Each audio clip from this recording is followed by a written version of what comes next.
Welcome back to the Comic Binge. I already screwed up Paul's broadcast because I was supposed to start with that. Oh man. So this is a mega chill stream for the Comic Binge. Welcome back for those of you who have joined us before, and for those of you who have not. This is just a channel that's all about celebrating the medium that we all love so much. And sometimes it's profiling stories, sometimes it's profiling creators, other times it's just having random conversations about some aspect of comics that we love. And that's pretty much the impetus for what we're doing here today. But we do want to talk about at least one story, but we're also here to remember a titan in the comics industry, the artist Tim Sale. Legendary major comics artist, passed away very recently. Really sad news, but he leaves behind an incredible legacy, and we're going to talk about that. But before we actually get into Mr. Sale's career and some of our personal highs and lows with his work, although there aren't really any lows to speak of, I'm joined by Darth Choco. Hello. Thanks for having me back on. It's always fun. I mostly am in like the Star Wars space, but I love comics so much, so it's nice to be able to break out and talk about this stuff. Plus, the news with Tim Sale, like it's good to talk about. Well, we're thrilled to have you as always. This is, I think, your second time with us, right? Is that? I think this is number 3. Oh, it's number 3. Okay, maybe I was gone for one of them, which is possible because I'm always bouncing around anywhere. Yeah, you weren't here the first time I came. Okay, okay. Then third time's a charm. Welcome back. We're really pleased to have you, and of course, you got Star Wars, but they're comics in your frame. There, some really good covers. It looks like from the most recent ongoing, if at least the one that's most visible in your frame right now. Yeah, I actually do have a mix back here, but mostly stuff that's showcasing my favorite characters. Sure, I even got like picked up one of the most recent, like Doctor Doom and Black Manta comics. Nice. I just fun stuff. I like to mix it up. Yeah, that Black Manta series was fun. I read that one as it was coming out too. It was about time he got his own book. So absolutely. I was happy to see that. Well, so Paul is going to join us momentarily. He's a little bit late because he had some technical difficulties, but he will be with us in a moment, and he will, of course, help guide the conversation that we're going to have through Mr. Sale's career. But Dark Lord of the Sith Choco, you, from what I understand, wanted to share your enthusiasm for a relatively recent story in the realm of the God of Thunder. Tell us about that. Absolutely. I mean, but by the way, since this is entirely my fault because it's been a crazy week for me. But yeah, when I was asked what I wanted to read and check into. And I'd read it in the past, but Unworthy Thor came to mind because it's been some time. Plus, we're ramping up for Thor: Love and Thunder, which has been my most anticipated story. And so I wanted to just kind of revisit in the comics and, see the badass Thor with an axe riding a goat, like what more do you want? Yeah, well, if I'm remembering correctly, the whole concept of an unworthy Thor goes back to Marvel's I think summer 2014 event series called Original Sin that was written by Jason Aaron. Mm-hmm. And that's when Thor was confronted with a truth that made him drop his hammer, and he couldn't pick it back up, and he instantly became unworthy. Little did we know that was going to be a big building block for what Jason Aaron would do in the realm of Thor for the next several years. And that was kind of an interesting time in terms of Thor's publication history, because that's when Aaron first came on board with the Marvel Now Thor series. Why can't I remember the title of it? But it was the one that introduced Gore the God Butcher, who of course is going to be in Thor: Love and Thunder, played by the venerable Christian Bale. But Unworthy Thor, I think it started, was it 2017? and it was a 5-issue miniseries that was telling the story of basically a hammerless Thor in the midst of this world where Jane Foster had ascended to become the new God of Thunder. So tell me a little bit more about why that story is sticking with you. Why did you want to use that? Well, so you're getting kind of in the mood for Thor stuff with the movie ramping up. Mm-hmm. What pushed you to this specifically? Well, okay. So first of all of the Jason Aaron stuff to me is what really got me into the character Oh, of okay. Thor. I'd read some of the stuff and a lot of the team stuff, but Thor was never like my guy, right? Um, until I started backtracking because this also the events of the Jason Aaron run also run into like modern Venom run and all of that stuff. Like it's been going through everything for a long time. But yeah, just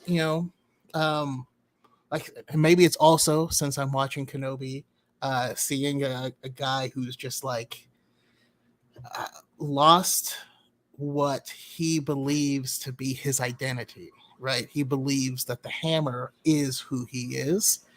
And the question of what are you without this thing comes up. How do you find yourself? And that's really kind of the impetus of this story. And as it plays out, you know, we get like Beta Ray Bill shows up, um, and just being a bro, Beta Ray Bill is like, hey, you can take my hammer, take Stormbreaker. Then of course they get attacked and all this stuff, and imprisoned by the Collector. And yeah, it's a short story, but it's just a fun one because he essentially that was kind of some of the start of some of the new Asgard stuff because Asgard itself was stolen by the Collector, specifically because there was a hammer there, a hammer from a dead universe, from the Ultimate Universe. um and I don't know, there's just like all these things tied together in such a badass way, in my opinion.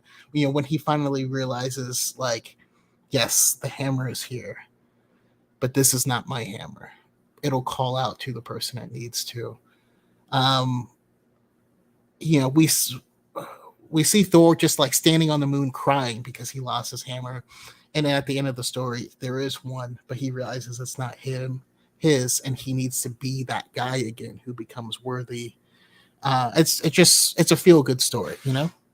Yeah, no. So I'm interested to know. Oh, hey, Paul. Paul is Hi. here. Can you guys How's it hear going, me? man? Yeah, we got you fine. Hold on. Uh, Yeah, good. can you Continue. can you hear us? I I guess. can. All right, so we're doing it all on the fly. But I'm curious if this is a recent read for you, or if maybe the ObiWan Fever might have just kind of pushed you back to this story. Is this something you've absorbed recently, or is this something that you're revisiting? It's something I've read before, but when I dive into things, like there was a handful of things that I try to keep up with as they're coming out, but a lot of times I like to wait and then go and just absorb everything. So for me, it was all of the Jason Aaron stuff, like in almost a sitting, meaning you can't retain all of that if you consume it that quickly, so Sure. Well, and Aaron has become such a foundational creator for Thor, especially over the past like decade. I mean, he's 10 years ago was when Marvel Now started, and that's when he started. I remember just being so amazed with his earliest issues that introduced gore, that it just like if something felt like, oh, this is where Thor needs to be. This is this is what he deserves. This is the kind of stature of storytelling that he needs. Because really the last time that I had felt that prior to Aaron personally was probably Straczynski, although I know people are really hot and cold on what he did with Thor. But it's funny because this Unworthy Thor mini for me was kind of like coming home, just because Olivier Coipel is the primary artist on it, and he was arguably the most pivotal artist to Straczynski's run on Thor. So Wait, hold on. So I'm new to this, so sorry. So really quickly, I missed all of this. I meant to listen to it, but my computer's going haywire. So Darth Choco, man, you got into Unworthy Thor, right? Mm-hmm. And because of the movie, I'm assuming, correct? No, I'd read it a long time ago. But I was revisiting it. Like I mentioned, part of it is, yes, the movie is coming out, but also there's some ties to the ObiWan show that's we're getting the finale of tonight. Seeing a guy kind of struggle to get back to what he was after losing the thing that he uses to identify who he is. And that's a good question. That's a good point. I don't think I've really read a little bit. Is that the one where Thor is, it's like the first issue is like him with like a red hood on, and he's like reaching for like an axe or something like that. Is that the same one I'm thinking of, or is that something different? I guess that. I mean, yes. That's not like the first page, but he goes and he fights a bunch of trolls, and that's kind of like how it plays out. Right, but doesn't Beta Ray Bill give him offer his hammer? Yeah, that's my boy Bill. And I get really happy. I get like obscenely happy every time Beta Ray Bill shows up. I don't know why. It's just like this weird camel guy. Awesome. He's amazing. I mean, come on. He's a cool guy. Yeah. We're next month. If you want in, you can let me know. But we're gonna actually my good buddy Father's Figures on Instagram, one of my best friends, Dave Valdez. He's going to join us for kind of little MCU required reading, and it's going to be actually on this Walter Simonson run where he introduces Beta Ray Bill.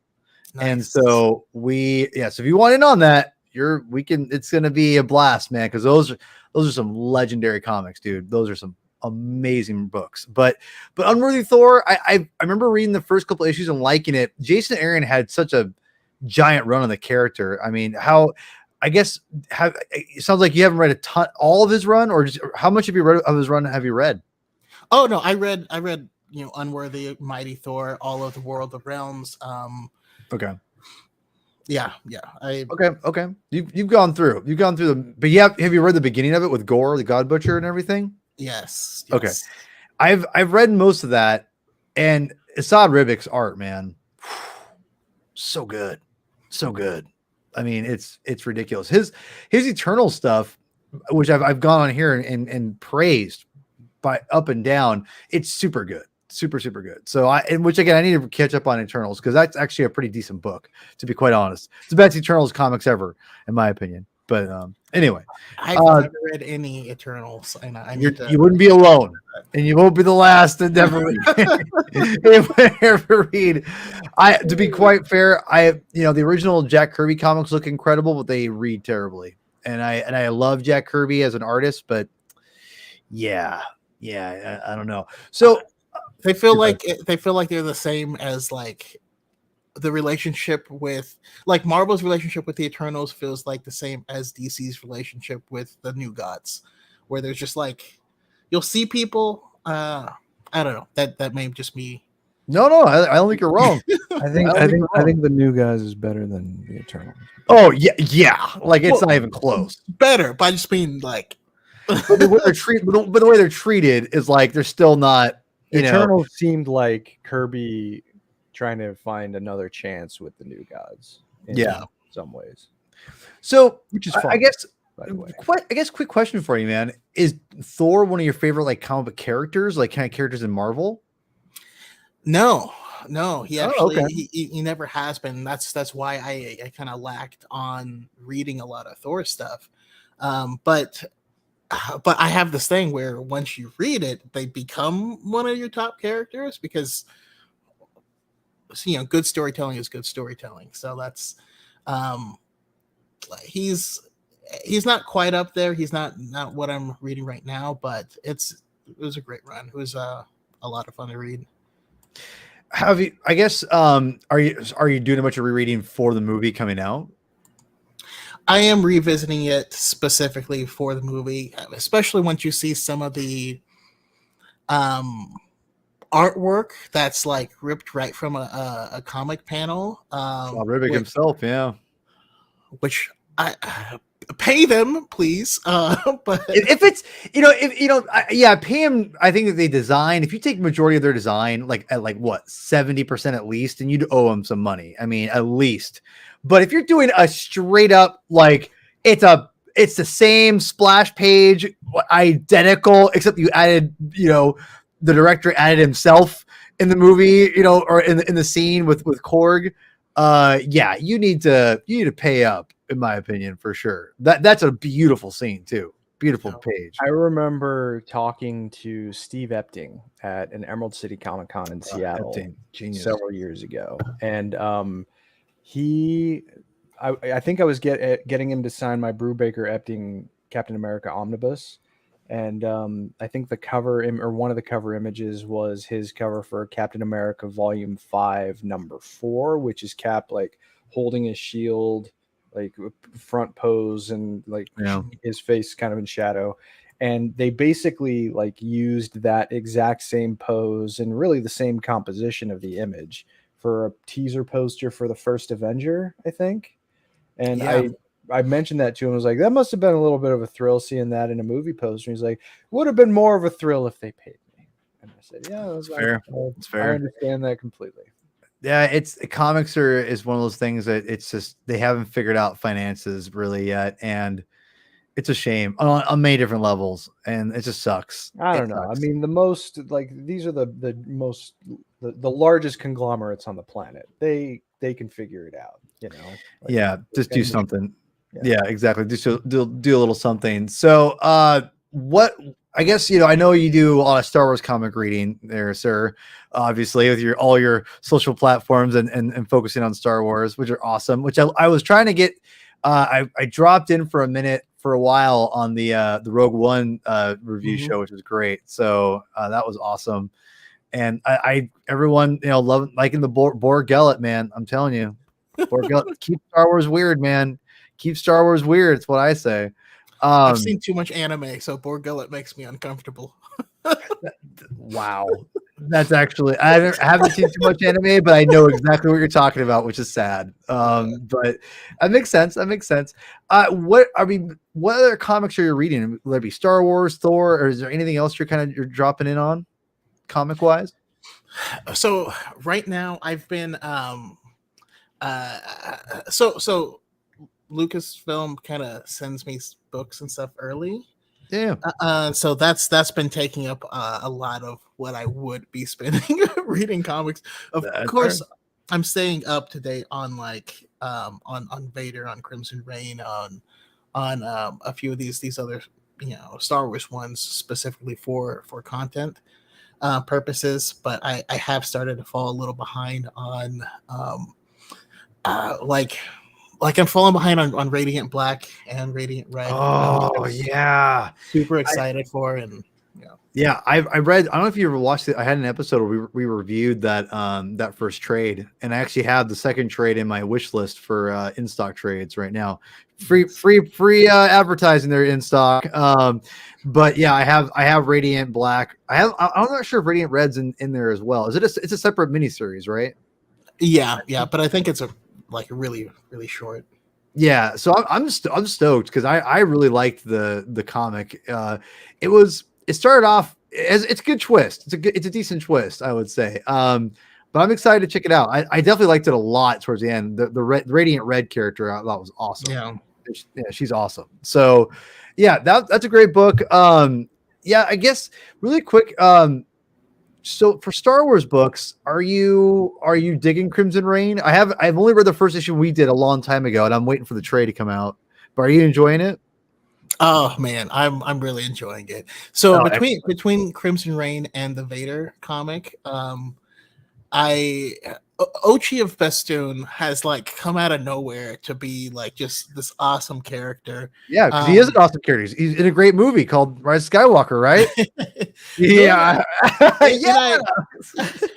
Well, and which as you know is not my favorite, but I know. I will say I just finished, my review isn't up yet, but there's a book coming out called Shadow of the Sith. I can't wait to read it. That's one prose novel I'm actually going to read. Yeah, if you and it touches on everything, and there's a lot of Ochi. There's some deep cuts in there, and also there's a really cool thing where a lot of the current Star Wars authors are really big fans of the expanded universe, and so they'll just like grab a little nugget and toss it in there in a way that's like just refreshing and beautiful. That's awesome. Yeah, I'm excited to read it. But I've heard Crimson Reign's been good. A lot of people are talking about Ochi. I liked Ochi when he was reintroduced, or in the comic books with Vader in the Pack series, which I'm seeing on trades right now, and I really like the character a lot. And so I thought he was great, and I love his design. To be honest, the design for the comics anyway is fantastic. They should just CGI what he has and put it back in Rise of Skywalker. To be quite honest, I think the design for the comics is incredible. Well, they do kind of explain that as well. But cool. In the comics, though, I gotta say the surprise hit for me has been Sabe, Padme's primary handmaiden. Oh, dude, yeah, she's been in Vader. Yeah, it's been what I've read has been awesome. Vader is, in fact, for Comic Binge for next month for Marvel and Star Wars, we're going to binge all of Gillen's Darth Vader run, not Souls, because I think Gillen's, even though it's super good and not it's the weakest of the 3 volumes so far, in my opinion. But that's like saying like the best, and like the second best are like, you have to pick, who's the worst of the best. Essentially, I mean, it's like when you get Neapolitan ice cream, right? Strawberry is always the last one in there. Yes, exactly. Yes, yes. But it's still good. You still eat it. Yeah, we're gonna review. We're gonna read all those issues because I like Gillen's work on Darth Vader, but I think it's definitely the weakest of the 3. But God, get out of here. But the thing is, I love you, Andrew. But the thing is, I just think that like it needs to be revisited. But Pac, I love every time I have to get his trade. I'm like, I get to read Darth Vader. It's so good. It's so good. So I'm excited to read it. Before we move on to Tim Sale, sir, is there anything you wanted to add wanted to end on with Thor, the Unworthy Thor, anything like that? I'm just really excited to get more Thor and to dive in more. I have not read the Simonson run yet, so I shouldn't say that. I've read parts of it, right? But like specific episodes, introduction to Beta Ray Bill, and you know what I mean. Like I've in and out, and I need to go back and just read the entire. The thing I like about Walt is that he's he's not like the best writer, and that's not a slight on him. He's an artist. He's an artist first, but he's so good at like writing. He's so solid at writing that like in his words and his pictures everything is so just efficient that you just can't help but love it. And he actually is way better at dialogue than you'd think. Like when I'm reading some of his pages, I'm like, he's where it's granted it's like all like Shakespearean, because that's what the way they wrote back in the day for Thor.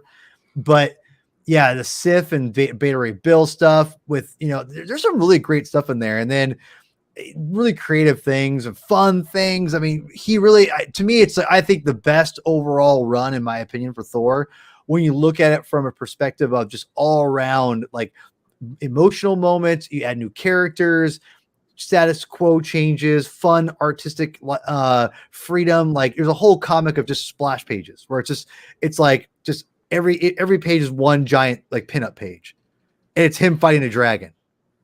It's awesome. It's awesome. So I mean, like there's just tons of stuff like that. So I love it. Yeah, to definitely check out Thor. The Walt Simonson run. Also, an underrated run is the Tom DeFalco and Ron Friends run, which is right after Simonson. They're on the book forever, and they introduced Thunderstrike. I'm not sure if you know that character at all, but yeah, good old. Is that one Eric? Yeah, Eric Masterson. Yeah, Eric. Yep. With the face shield, which is inspired a lot of the Jane Foster Thor. So I mean, it's which I did read some of him, and that was mostly backtracking because I read Gauntlet. Okay. Which, visually, if you know what you're looking for, obviously you can tell them apart. But like, Thanos keeps the hammer away from him long enough that he turns back into a human and suffocates. And you're like, all right, I need to know about that guy. Yeah, Eric Masterson, dude. And dude, that's a run that people like will overlook a lot, but they were on the book for a long time, and they introduced they had him take on Juggernaut, they had him take on Gladiator from the Shire Empire, just tons of fun stuff in there. It's not groundbreaking stuff, but it's super fun. He takes on a Celestial at some point. I mean, it's super fun stuff. It pretty much is like modern day Kirby and Friends. He's a workman, man. He's so good too. He's so good. Run Friends, so good. Anyway, check out that run. It's super fun. It's super it's not super deep. Like Jason Aaron's run, super deep and gets dark and it really changes things up and it's super good. It's legendary. But to me, Walt Simonson, and then, go from there. It's all debatable from there. But yeah, definitely check out that stuff. At the comic binge here, I'll be remiss to bring up, we've failed to bring up lots of honoring a lot of legends that have moved on in life. And it's a real bummer. Obviously we had Neil Adams recently pass away, legend, icon. I would say icon actually, because Neil Adams is just, without him, I don't know where comics would be, to be quite honest. Then you have George Perez, or Perez, or Chris, you know how to pronounce it better than I do. I'm terrible at this. And then now you have Tim Sale. And I definitely plan on giving the due for Tim Sale, or due for Neil Adams and George Perez. But things have gotten crazy, but I didn't want to let Tim Sale pass or move on, from this far, because I feel like he was kind of out of nowhere, and death is never easy, but it's one of those things where it just came out. Like I said, it came out of nowhere, and it was just like, wow. And he was very young. He was a lot younger than both men were. I want to say maybe a little, not as. I know George Perez was, a little bit maybe not younger than Neil Adams, but just all of them tragic. But Tim Sale, he but he lived in Washington. He didn't actually live very, very far from me. I didn't know. I know he lived in West Seattle somewhere, and he's always a name that I always kind of heard about growing up. Didn't read his comics completely, but dude's a legend. He just made lots of famous comic books that I love dearly. And I'll throw it to you here in a second, Chris. But yeah, I first saw Tim Sale's work on, I want to say, to be honest, it probably was either Spider-Man Blue, only because peripherally, just being from a distance. But I want to say it was either Spider-Man Blue or one of the Daredevil books. I want to say Daredevil Yellow, something like that. Being like, oh yeah, Tim Sale. Like when I first got to know who he was as an artist, I knew him a little bit because of a story I'll tell in a little bit. But I want to get you guys' takes on it here in a second. But when I really got to know his work, I'll say, is probably through Marvel. And then I was like, oh, there's this book that everyone talked about called Long Halloween that influenced Batman Begins. And oh, check this out. Oh, okay. Well, which I've gone on record and talked about Long Halloween, which I don't want to get too much into. But, but there is a special book that I'm going to let Chris talk about it first, because he probably has a lot more to say than I do. But Chris, tell me about your take on Mr. Tim Sale a little bit here. Oh, you still muted. It's all good. Oh, okay. There we go. Is that better? You just ruined this whole Tim Sale. Just checking. You're killing me. You're killing me. Anyway,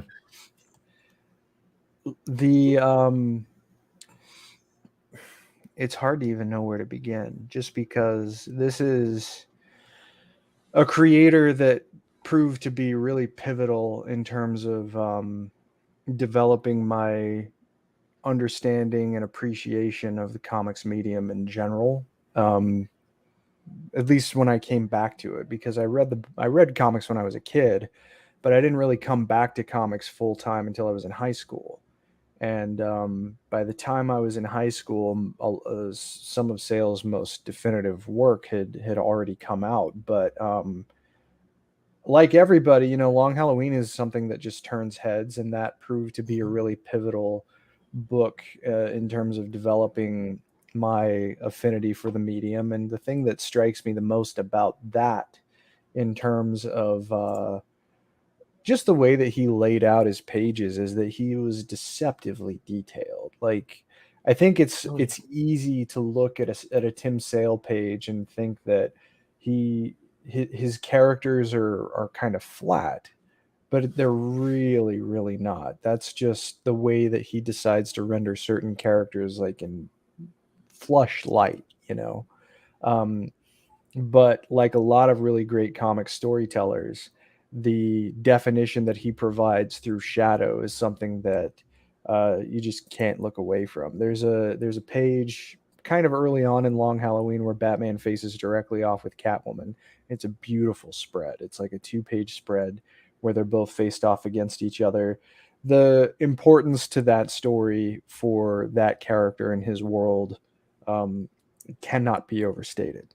It was Absolutely. it was just foundational and pivotal to really the understanding of the modern Batman that became so iconic in other media. But I don't think I fell like fully in love with Tim Sale as a creator until I read Superman for All Seasons. That, in a different way, was a story that is also arguably just as influential for its character as Long Halloween and Dark Victory and Haunted Night and Catwoman When in Rome are for those characters. Because For All Seasons really helped to humanize Superman to a way that we had not really seen in a really long time, maybe never.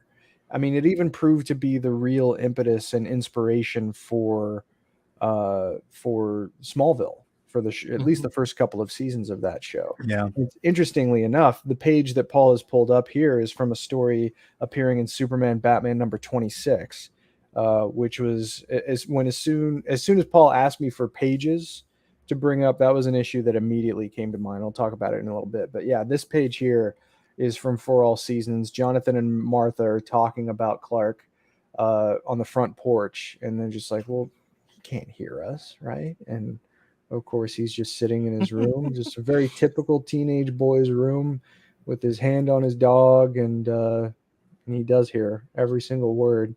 Um, and I mean, this page too, like, this is such a great Superman moment because he saves this kid. The kid says, "Wow, cool costume," and on the very next page, it's just this brilliant revelation at Superman, and he goes, "Thanks, my mom made it for me." Mhm. And it's not goofy. It's just like, it's sweet Yeah. because it's Superman. Like, that's just who he is. And Which this we got one to relive a little bit in the Superman and Lois in the show. first episode, yeah, First taken episode. straight out of this book. Yeah, exactly. And like, this page here is a good example, I think, of something I was saying earlier about the definition, because the environment, you just really get a sense of the elevation in that first top panel where he's flying with Lois. It goes down far. And I just love the contrast that this book provides in terms of color, especially to Sale's arguably more popular work with darker characters like Batman and Daredevil and Hulk, and other characters, of course. But Superman for All Seasons is, and there it is, a pivotal work for the Man of Steel. And Tim Sale's earnestness comes across so much in this book. Like, he's got the spotlight squarely on Superman in these stories, and I love that story to death. Yeah. So it's just, you look at his work on those darker characters, and then you look at his work with Superman and even Captain America to a degree, and it shows how varied he can be in his own style. Like, there's nothing he can't do. He had such incredible range as a visual storyteller that the loss is truly immense to this medium. He is a titan among storytellers. I had the good fortune to meet him a couple of times. One of which was at a charity signing for the Hero Initiative during Emerald City Comic Con, and just a really stand-up guy. When you go to a convention, there are some people who bring like pallets of books for people to sign. You know, it's like excessive. Like you don't want to get behind that guy because he's going to go through an entire library before you even get a chance to say a single word to the creator that you wanted to meet. Sale was a little bit different because when you went to a signing with him, after a certain number of books that he would sign, he would start to charge individually. And that might sound a little disconcerting at first, but it was like $1 for each additional book, and every dollar went to the Hero Initiative, a charity that I absolutely. That's awesome. That's really cool. So That's cool. He was just he was a really stand-up guy. He was an advocate for his fellow artists, his fellow comic storytellers, and just a brilliant storyteller himself. So I can't say enough good things about Tim Sale, not just the work, but everybody that I've spoken to, and in my own interactions with him, brief as they were, he seemed like a really stand-up guy. Yeah, with the artwork, a thing I really gather is he always understood the assignment. There are a lot of artists I see that feels like they have one tool in their belt, and so you just put them on books where that one tool applies. But like that Superman run really invokes the Heartland America, the word Norman Rockwell like feeling of what you're supposed to be. But then you can turn over and read, the Wolverine Gambit story, which is entirely different feeling, entirely different. I totally forgot about that. Oh my gosh. Where he's capturing two different characters with their own two different kind of storylines. I know. And then, like you said, Long Halloween was may have been the first trade I ever read. No way. Okay. Because I kind of moved out of my Batman phase, and that's what brought me back into it. And yeah, I agree. I think understands the assignment. Well, and one of the things I talked about in my in our Chris review of the comic book masterpiece Long Halloween, and with Darth Choco, I'm not sure if you've listened or watched that episode, but I'm more critical of that story, only not because of Tim Sale. In fact, I would say the only reason why I think that book deserves the love it gets is because of Tim Sale. And I like Jeff Loeb. Jeff Loeb, I think, is a solid to good writer of a lot of things, including comic books, obviously. But one of the things I think that book does, and I think that one of the things, if you look back at the 90s when it was drawn, the ideas of having bright colors and big panels were really in at the time, right? Like it was like, how crazy action packed and everything could you make things in the 90s? That was, very much what the focus was. And Tim I think he would borrow from different eras, right? Like I think he was definitely always like you said, understood the assignment. He understood how to adapt, I think. And that's one thing I always really appreciated about Tim Sale was that he could do any kind of book. And because he was he would never here's my thing. I can only do this one shtick, right? He could do any character and make it like Batman and Superman. And the fact that you could do these two characters and make them stand out and have their own feel without being like you're out of your element is really impressive. And we put that to Marvel when you had Spider-Man, Hulk, Daredevil, Captain America. And I haven't read all those, but I read it, some of them. The fact he's able to, capture their essence and those other DC characters' essences, I mean, it's really impressive. I mean, obviously, good. I just want to add to that because there are a few select works where you can see his ability to do the contrast on a single page. So For instance, this one from Batman Dark Victory is a pivotal moment where Bruce, right after his parents' murder, tells Alfred, "I'm all alone now," and Alfred is silent. Dick Grayson says the same thing to him years later, and Alfred takes the opportunity to correct something that he now sees as an oversight of providing additional comfort to another young man who's just lost his parents. But the black and white coloring when it comes to the flashback with Bruce, you saw that brilliantly in just a 2-page story years later in Superman Batman Secret Files and Origins 2003 #1 called When Clark Met Bruce, and you see it right here.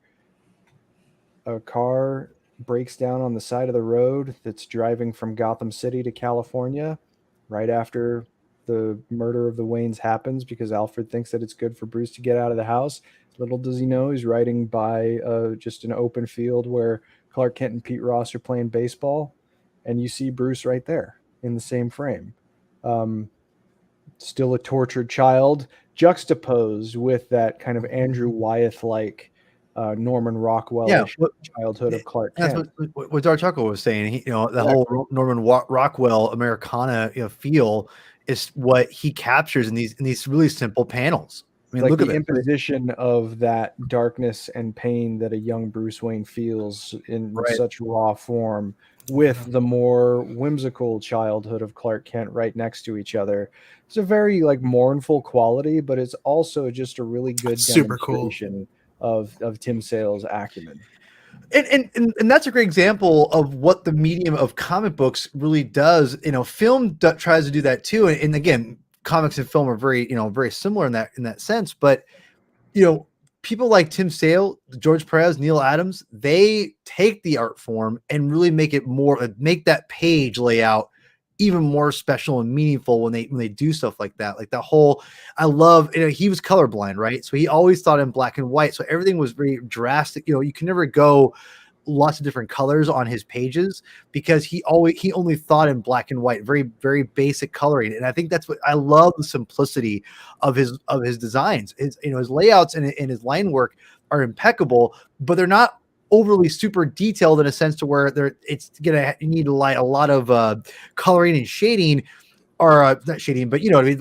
There's a simpleness to what he does, and maybe that was by choice. And obviously, he's an amazing talent, but I love the simplicity that he does in his layouts and his work, and it seems like it fits every character so well. And I think that's maybe why he's so good. But he's also, I think it's important to mention too, that he's also really good at making characters look distinct. Yes. And I think one of the key elements to his success is emotional conveyance. The ability for the characters to emote in any given situation, even for a character that you don't see all that much of his face, like Batman's, like in this page from Superman Batman 26, for instance. Robin says, "Can we take the plane?" All you see is Batman's eye, and he's like, "Oh God, does this kid really ask him if he can take my plane?" But then, you have like when Clark is getting his hair cut and his hair snaps off the pieces of the scissors. He's like concerned about what happened there. But then you go into like a heavier, like this is funny, but it's also like a little worrying because Clark is worried. But then you jump to like the beginning of Dark Victory, and when the line snaps for Grayson's parents, and you can see Dick's eyes like at the top of that tower. I need to read Dark Victory. The very next spread is the two orphans with Bruce Wayne over. Like I love this. That is so much. Woo!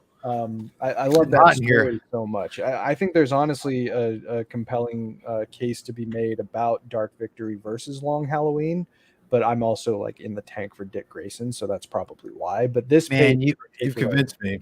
Like that, it's such a strong, like you can just feel the anguish that this kid is going through, while also you see Bruce Wayne reliving his defining tragedy. And it's all just in one page. There's no text with it. It's all in the image, and I love that. God, and one of the things, Yeah, Give me Lion King flashbacks. Oh no, yeah, seriously, cool. yeah, seriously. Well, and you know what I was saying before is that with Tim Sale, when he's colorblind, there's such a simplicity to everything that I think fits every character, because I think that's the thing about superheroes and the ones that have kind of stayed around is that there is a simplicity to them. There's a basicness to their costume, to their design, so you can emote more emotion because there's less distractions on the costume. If that makes any sense. You know, there's a few exceptions to the rule in that, but like Spider-Man's a great example, but he's very much the exception. But you know, I think about Spider-Man Blue. He draws a beautiful Spider-Man. I mean, he doesn't draw anything bad, obviously, but I mean, it's just so.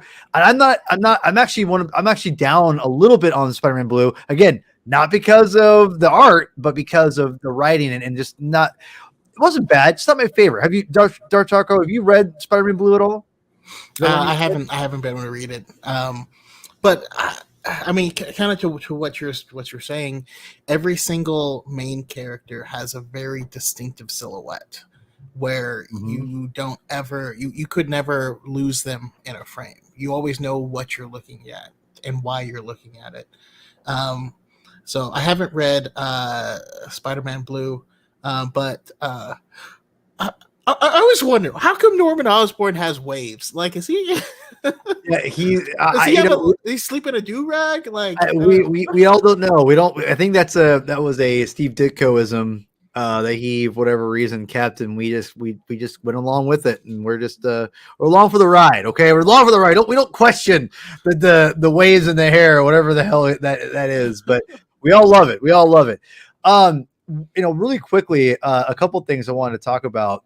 I guess, you know, Darth Choco, you read Long Halloween. Now that got you back into Batman, and obviously the story was there, but was one thing in reading the Long Halloween recently for the first time in years. I hadn't read it in a long time, and one of the things that I remember talking about on the show was I was talking about how Tim Sale he was always adapting himself in the times of comic books. And one of the things I loved about Long Halloween was it would go from cinematic feel. It'd have like the 2-3 panels, right? And they'd be like poster worthy, like we saw, like the one that Chris showed us. But he'd also would have these beautiful, like, just, you know, he'd have like when like the bathtub scene where the guy was dead and they had the blood coming out from like his hand, but it had all these different panels like on the left-hand side and the right. I loved how he was able to really have a storyboard and a storytelling mode of still keeping that idea of like giving a successive panels in describing the scene and giving us a lot of meat there. Because again, a lot of times in today's comic books, writers and artists just do 3, 4, 5 panels a page. It's not bad, but you can read that pretty quick. And one thing that Tim does, he was all over the place as far as he would do like 2 panels per page, a bunch, but I felt like he earned every single one of them. It never felt like he was just kind of like going through the motions, like, I gotta finish this up quickly. Everything mattered, and he always made every panel have weight to it. And I'm curious, when you read Long Halloween, did you feel the same way at all, or am I totally overblowing this? No, there's absolutely certain scenes. You know, when Catwoman makes her entrance, and he's like, I don't have time for this, and like those are big cinematic scenes.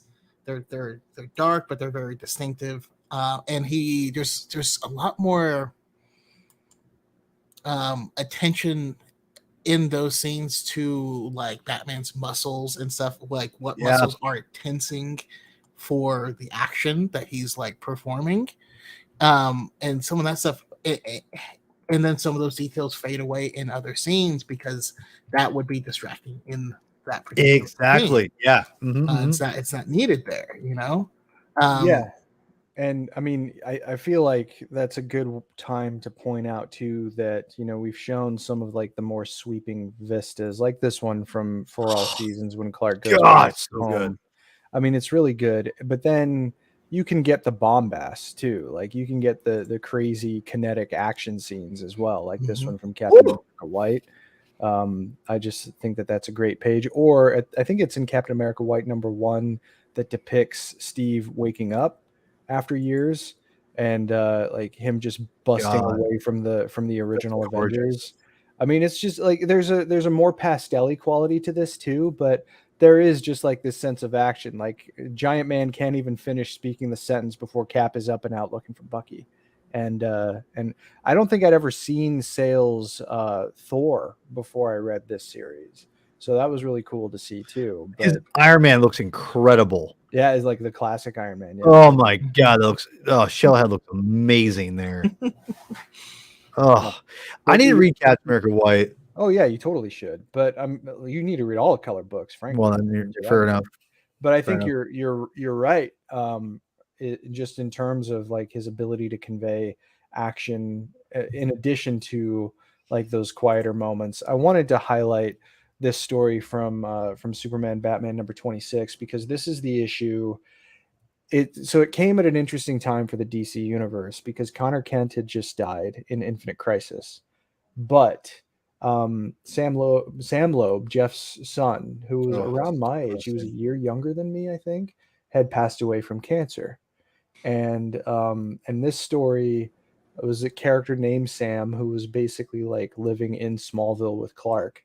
Like they went to Smallville High together, and he comes down with a very similar ailment. But Sale brings like the full emotional weight to bear in this story because Clark, for all of his power, has to deal with the concept of losing this friend and like just him broken down in his father's arms. Like it still gets to me, honestly. Like I'm holding it together right now, but and it just ends on this like stoic hilltop grave when this is a real note from Jeff Loeb's son that this story ends with.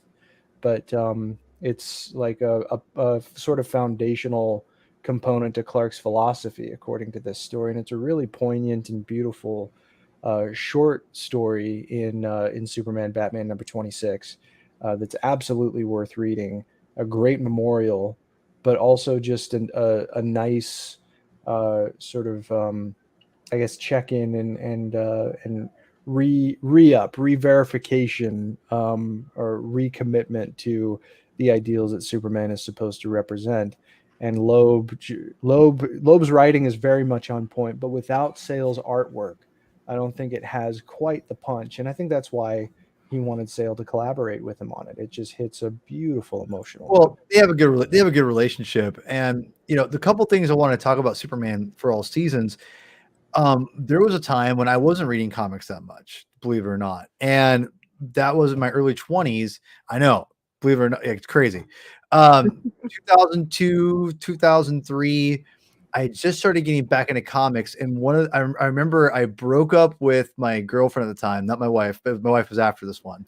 And I remember just being like kind of depressed. I was in a band, and I just was like just kind of like just doing music, and I got really into Smallville, like super into Smallville, and I just binged before Netflix. I had gotten all the seasons on DVD, borrowed them and / bought them, and I just binged the first 4 seasons of that show, and I got really into Superman. And I bought all the trades I could that were like the seminal, Superman stories, right? And I remember buying Superman for all seasons, and that one just it felt different to me, and I loved. And it's amazing to me because that really is Smallville. That is the whole show embodied into one graphic novel, which is incredible. And it's amazing to think they took the essence of what Jeff and Tim did. And to be quite honest, I think Jeff had an idea what he was doing, but like what Darth Choco said about the whole thing about Americana that I think Tim was able to personify.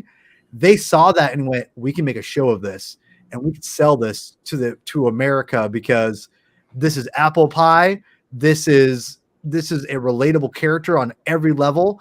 It's the immigrant, coming to America, you're feeling alienated, and you get all of that embodied into one comic book that's impactful and emotional, and about loving for the first time, so many great moments in Superman for All Seasons. And I have to say, I think that to me almost has a bigger impact on, I would argue that I think Superman for All Seasons had a bigger impact on the character of Superman than Long Halloween did on Batman, in my opinion. I think it was more successful commercially from Long Halloween, obviously, but I think as the impact, I think Superman for All Seasons really changed or really emphasized the trajectory of Superman, and I think emphasized where you need to kind of go with the character. Whereas people kind of thought, what can we do with Superman? What, he's just so boring. There is a very clear like understanding that I think people have who have read Superman for All Seasons, because no one who has read that story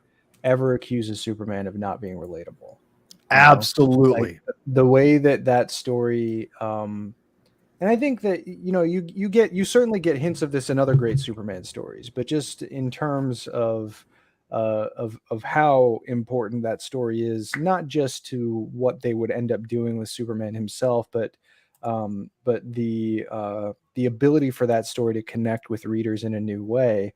I mean, Clark's journey from such an early age is just full of rash insecurity.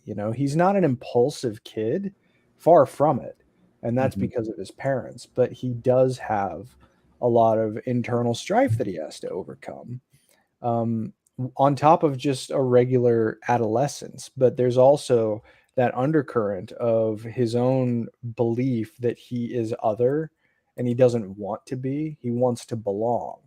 But he doesn't like retreat into himself or develop like an anger because of that. He just develops a sense of, well, Yeah. I'm going to belong by helping, like that's one of the critical ways that his parents help to guide him, but it's also just what he takes away from his own experiences. And For All Seasons plays such a critical role, just in terms of the story that it is trying to tell, of showing where that philosophy comes from and that it is not without personal struggle. And you cannot overstate the importance of that story to the ethos of Superman as a lot of people understand him today. Yeah. Have you read that story at all, Darth Choco? Did I read that? Yeah. Yeah. Superman.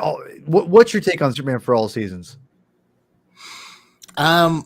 I mean, yeah, you guys kind of hit the nail on the head, because I am someone that admittedly needs to read more Superman.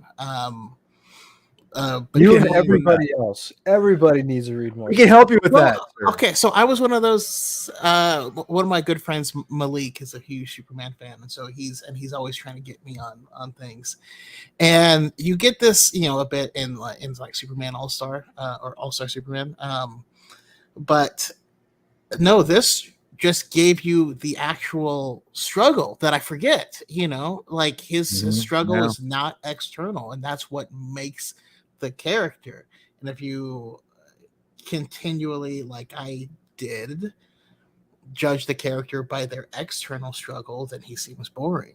But you're like, no, what if we remove the external struggle and give you like the man that just wants to be good, that loves his family and wants to help people? And I'm like, God damn it, I identify with this guy a lot, actually. Word. Exactly.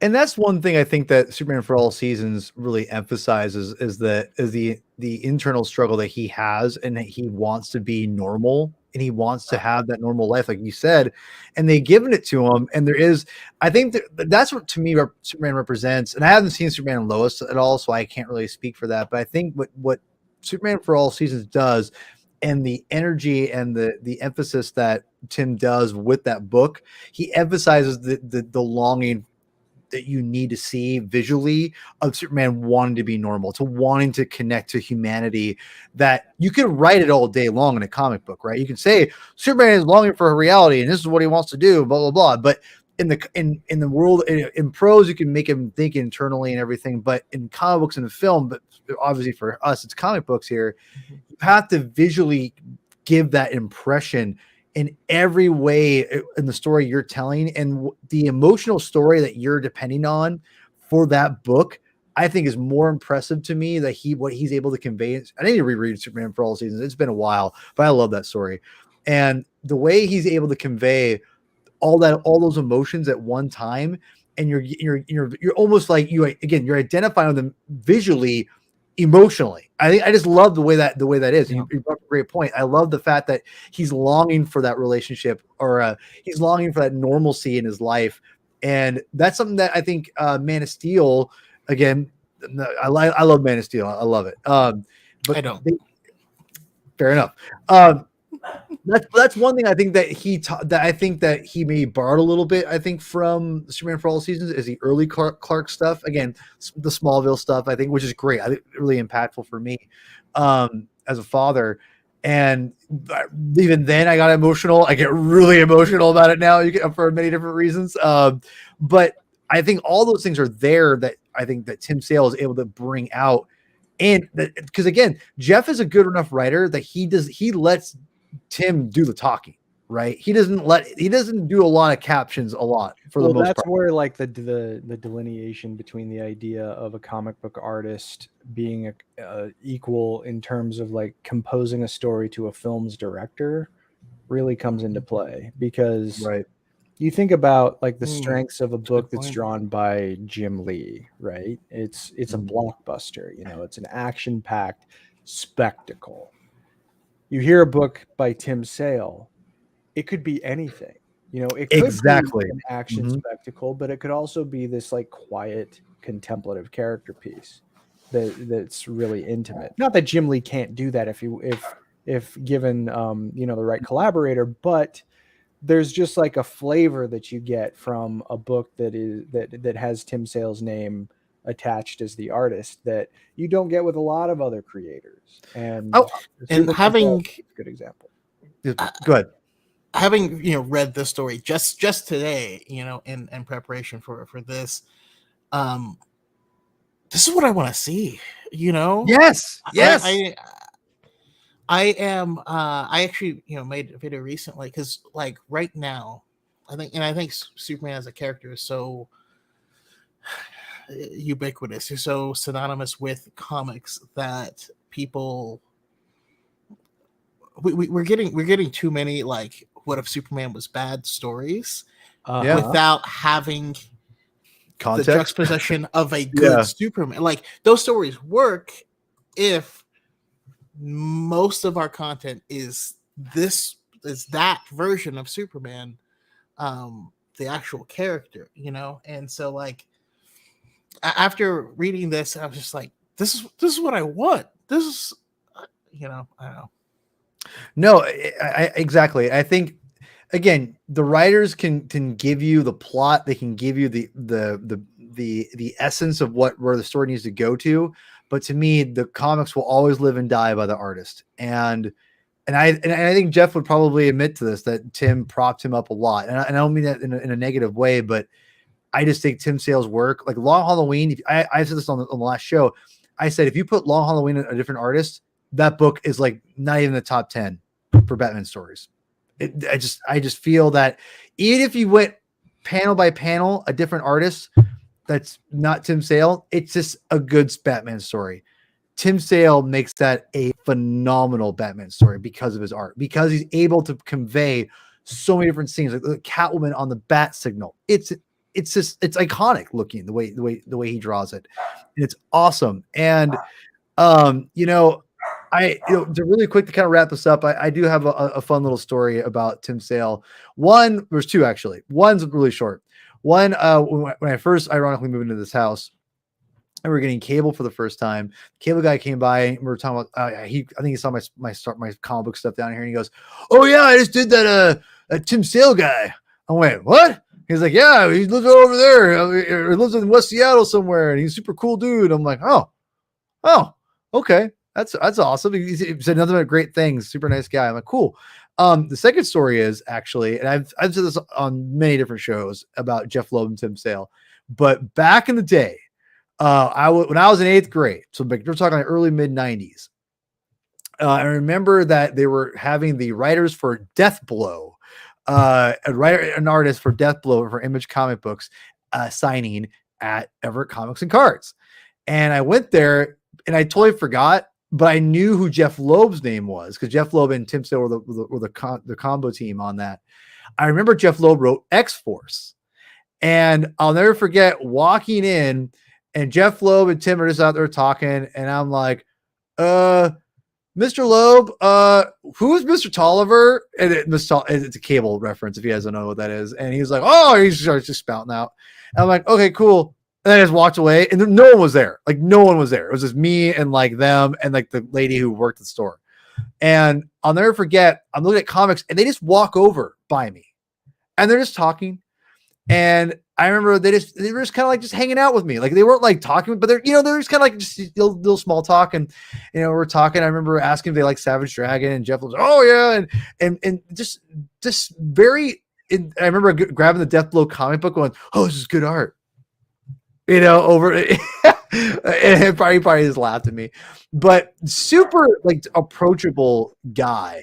And even for a young boy, like I could tell that they were both of them were trying to go out and make you just kind of feel comfortable. Oh, it was just fun. It was just really fun to kind of like, I don't know, like hang out. It was just really cool, like hanging out and talking to them for a minute. And they were super nice. And I always like really appreciated both of them making me feel like I wasn't just like a fan, but I was like hanging out with them. It was really cool. It was kind of, I don't know, life-changing moment, but it was an important moment for me as a fan for comic books and reading comics to have a writer and artist not be complete dickheads, basically, I mean, to be quite honest.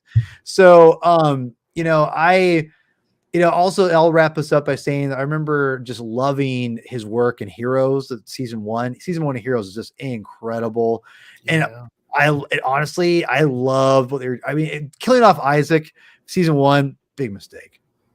There were a lot of mistakes in Heroes, but that to me was one of them because I love Tim Sale's work. I thought his work was great in that. And he really, to me, it almost like he was bridging the medium of TV to comic books. Like literally it was that character of Isaac through Tim Sale and what he was doing and showing how awesome his pictures were of the stupid things what's his name? The main character, grabbing a purse when he was invisible. I mean, stuff like that, right? Like this, but it had great imagery that he was invoking. And I'm like, yes, this is what this, love this stuff. And when they killed off Isaac season one, I'm like, no. And because Tim Sale was gone at that point, well, that was a bummer. But anyway, I kind of forget about that because when I think of negative stuff, I just think of how quickly after season one things took a dip. Season two is not as bad as people give it credit for because it was a strike shortened season, but there's some great character development they go in there. Yeah. But season 3 just goes. Well, because of that writer strike, there is a lot of shows in that era where all of a sudden you're like, what happened? I don't know. You're right, but no, season 1 is maybe one of the best, I think, sci-fi fantasy series of television ever, in my opinion. Agreed. So, get on board with that. I love it. So, anyway, we're wrapping up here. Darth Choco, I love when you show up, and you always are so generous with your time, and you let me bug you on, when I'm messaging you like crazy, and I super appreciate it, sir. Like seriously, thank you so much. I'm glad we were able to get you on, talk about Thor a little bit, and talk, obviously Tim Sale. I'm glad we made you read Superman for all seasons. It sounds like you enjoyed it. So that's awesome. Getting you to read more comics always makes me happy. So, I'm excited to hear what you have to say about Kenobi, which you've been doing a lot of TikToks and YouTube video shorts and YouTube videos and podcasts. I mean, you got a lot going on, my friend. Tell us where we can find you and watch your stuff, my friend. Yeah. So, again, Darth Choco on YouTube and on TikTok, Darth Choco 7 on Twitter, which the Star Wars official account shouted me out a couple times and came and commented on a couple of my YouTube videos. I was like, okay, that's cool. That's awesome, man. But yeah, lots of stuff. Like I told you earlier, after this tonight, I'll be doing a live reaction to ObiWan on my sister channel, which is called Dyad in the Force. It's me and my friend Element 7, and we have an awesome group of people are going to be joining on there. And then tomorrow is my podcast, the High Ground podcast, which we will also be talking about Obi-Wan, having like a an emotional support episode, because it's we fully expect to be quite sad at the end of this. And then every other day this week is actually filled with another podcast. That's so rad. I know. I'm gonna try to hold you to this. Obviously, you can do whatever you want, but I'm hoping for when you get to Rise of Skywalker. I'm hoping. Oh, absolutely. Okay, I just want to make sure. I just want to make sure I'm going to invite myself on that one, because I have a lot to say, and I can't wait to talk about with you on. We've talked a lot about it already, but I mean, like, I want to get into it. You know what I mean? So I'm excited for that one eventually. I know you got a while. Yeah. So, like I said, one of my favorite things is to talk about it with someone and then rewatch the movie afterwards, considering the stuff that they've added, to my thoughts. And also, Chris, if you have any, Star Wars related topics you want to talk about, let me know, and I'll for sure get you on. Oh, well, thank you, man. I really appreciate it. Loves Last Jedi. So if you need, I know you probably have a lot of people want to get on the Last Jedi episode, but this guy, he knows his stuff about it. He's argued with me enough about it, so he knows all the ins and outs of my issues about my that. Dude, my dude. I know. You guys are gonna get two peas in a pod. Seriously, make me sick. No, just kidding. Listen, look, he's saying a lot of things that I'm just like, I think this guy and my tastes are pretty. No, you guys are a lot alike. He reminds me a lot of you, Justin combined. Like, I mean, like, him and Justin have a lot of same mannerisms too. I think it's hilarious. So, just one of my best friends. So, he's. You feel at home, Darth Choco. You feel at home for me, so just know that. Which is why I love coming on here. So yeah, I'm definitely happy. I will be more responsive. My thing is so Instagram is a place where I'm not the most responsive. I got you. Discord is where you're not responsive. Yeah, I know. But I'm gonna come to you now. I'm going back to Discord, and I'm gonna get on there, and only because for you to contact you. Because I want to get you on more, because I love getting your perspective on comics. You like comic books a lot, obviously, and you love Star Wars like me. So, I mean, obviously, I want to get you on eventually on a Marveling Star Wars episode. But you talk a lot about Star Wars. I don't want to overburden you with that. But I love getting your take on like Thor. I thought it was awesome. You wanted to talk about Unworthy Thor. I was like, whoa, you pulled that out of your butt hat, your behind there, and I'm like, which I thought was great. I thought it was awesome. Like, yeah, let's talk about this. So. I can't wait to get more deeper into comic books that you want to talk about in the future. So we'll definitely do that. Thanks for coming on, man. I'm excited to get you on again. We'll hit you up soon. We'll hit you up soon. So, Chris, the Reverend himself. Well, something that Darth Choco mentioned about what he wanted to see from Superman reminded me about something that I wrote a couple of years ago. Is a blog post on my official website where I'm kind of reacting to seeing Brightburn, a movie that came out in 2019 that's kind of a distortion of the Superman legend. And I generally liked that movie, like as a horror movie. I thought it was pretty okay, but I was sad that it existed because of exactly what you mentioned, Darth Choco. Like the fact that it does exist kind of exemplifies our obsession as a society with distortions of Superman as opposed to the man himself.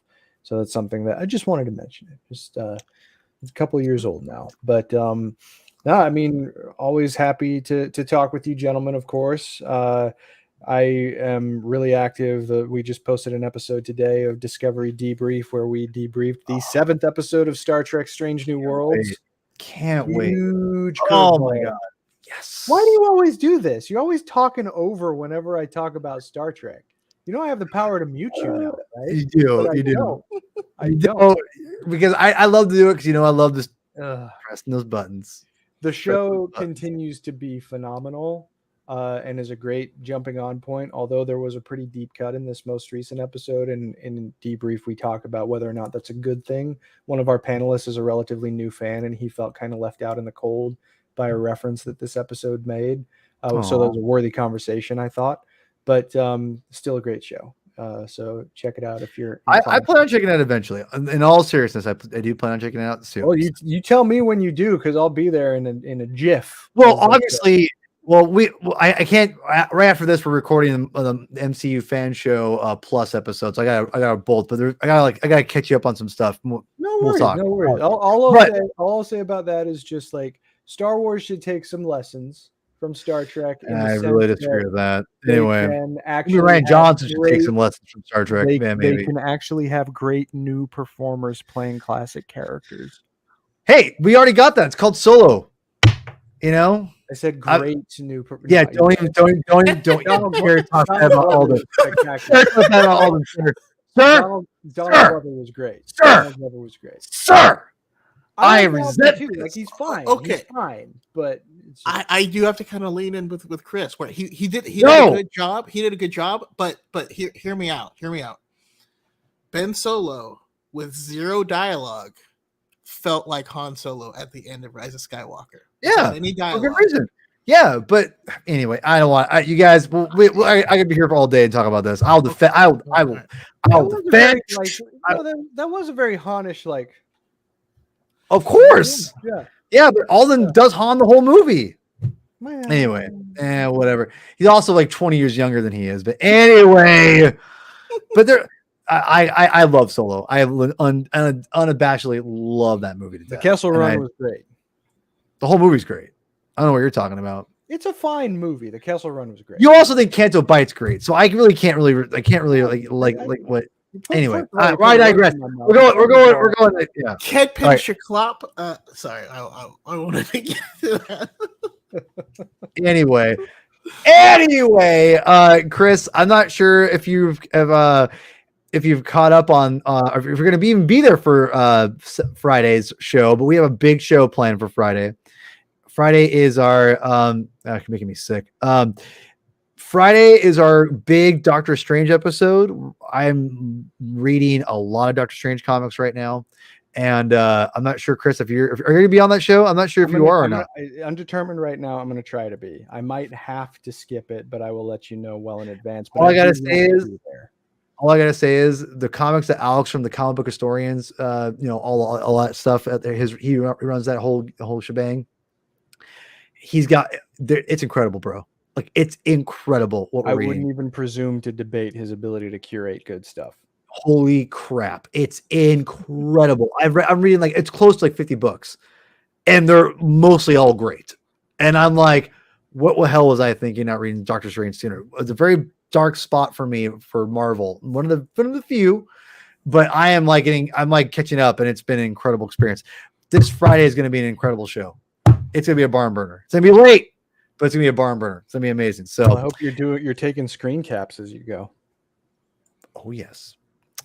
Anyway, all right, everyone, thank you for joining us. Like, subscribe. I'm not sure if you said that before, but I always forget. So who knows? I don't know. Whatever. Thanks for joining us. Please follow Darth Choco on all his stuff. He's awesome. Obviously, listen to Star Trek if you actually feel obliged to, because if you don't, I don't blame you. Anyway, in all seriousness, yes, go support Chris because Chris is awesome. And anyway, Chris, will you take us out, my friend? Live long and read more comics. All right, awesome. All right, thanks everyone. See you later.